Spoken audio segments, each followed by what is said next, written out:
Jeez, it's so dark and dusty down here, and absolutely cringe. Well, let's see what's on this cringe tape.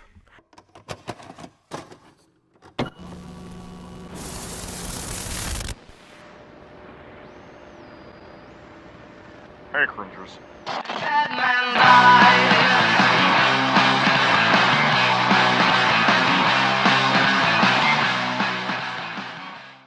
Hey cringers, welcome back to Cringer Reviews. I'm Cameron, and today we're going to be looking at more FNaF. Ugh. This time it's going to be those VHS tapes I've heard about. Apparently, they're supposed to be actually scary and well made, which I really doubt. It's FNaF. You can't make furry scary. It's impossible. But as the patron saint of cringe, I trust my fellow cringers. After all, this was suggested to me by a follower on Twitter, so who knows, maybe it won't make me want to tear my eyes out. After searching FNaF VHS on YouTube, I found a lot. Turns out, the original fan series by Squimpus McGrimpus started an entire trend. First off, what's up with that name?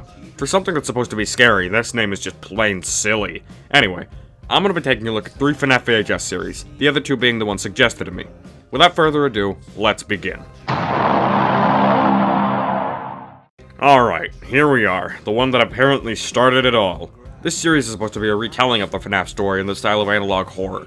There are lots of different tapes, each with different scary moments. I went into this with not very high expectations. Was I pleasantly surprised? No, not at all. For the series that apparently made FNaF scary again, there isn't a whole lot going on. There's cheap jump scares, just like in the games, more dead children. It's basically what you'd expect with a Five Nights at Freddy's horror series, just more cringe, as usual. And heck, when there aren't jump scares, there's just long periods of nothing. This series isn't very scary. The story is basically the exact same as the FNaF story, not very original. The FNaF story itself is cringe, so how would making it a VHS series make it any better? God.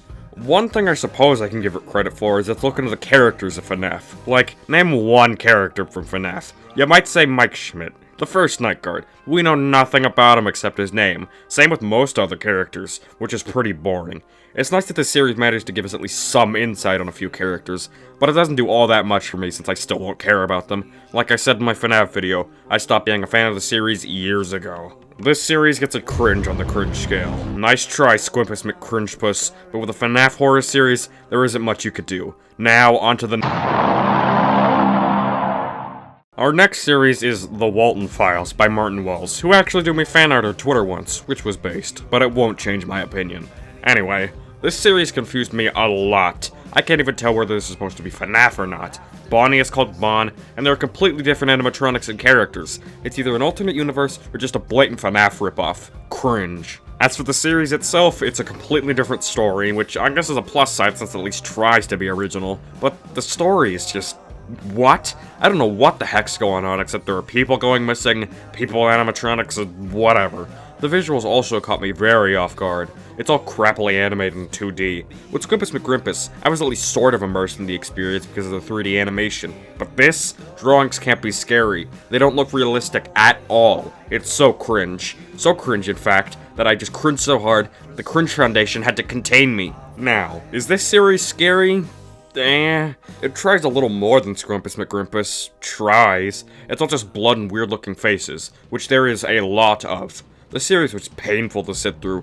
Squimpus McGrimpus series had a lot of short tapes, whereas the Walten Files has a few long tapes. Very long tapes. And what's worse is that they keep getting longer. The 3rd episode is an entire hour of non-stop cringe, and this series isn't even done yet. God. The Walten Files gets a cringe on the cringe scale. Seriously. People need to stop trying to copy FNaF. There's enough fan games already. Please. Anyway, the last series I'll be looking at today is...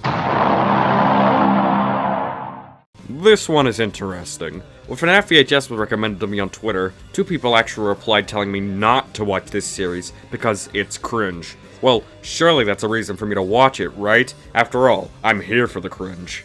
Anyway, now that I've watched the series, were they correct? Yeah, it's pretty cringe. But, ironically, this is probably my favorite of the 3. One thing I'll give the series credit for is that it's less boring than the other 2. There is a lot of jump scares, but the jump scares here are alright. Definitely scarier than the Walten Files and Squimpus McGrimpus. And now on to the bad stuff. The story. Good lord. This is even harder to follow than the Walten Files. While I respect these as 3D models, Battington is basically just FNaF, but with more Satan.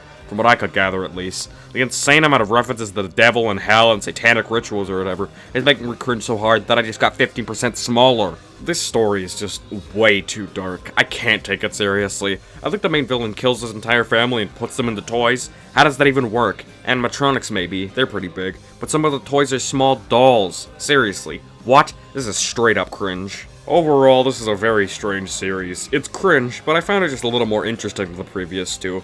This series gets moderately cringe on the cringe scale. And that wraps up this video. I hope you enjoyed this little quick cringe. After taking a look at these VHS series, I gotta say I'm not impressed. I've heard a lot of people say they were genuinely unsettling and scarier than the games, and while I did find these just a little scarier than the games, is that really such a high bar to clear? Like, come on. The scariest part about FNaF is the rabid fan base. Anyway, FNaF VHS gets a cringe on the cringe scale. The future of Five Nights at Freddy's isn't looking very based. That's all for now. Thanks for watching, and remember, stay cringing.